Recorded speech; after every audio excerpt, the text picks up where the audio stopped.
হুম, কি হচ্ছে? চকলেট খাচ্ছ কেন? ভাত খাওনি দুপুরে? কেন ভাত খাও পেটে না? ব্যথা। পেটে ব্যথা হয়েছে কেন? জানি না। হুম, একটা হাম দি, পেটে ব্যথা কমে যাবে। না,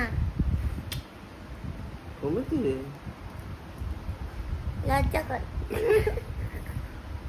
হুম, হুম, হুম, জমে জমে জমে।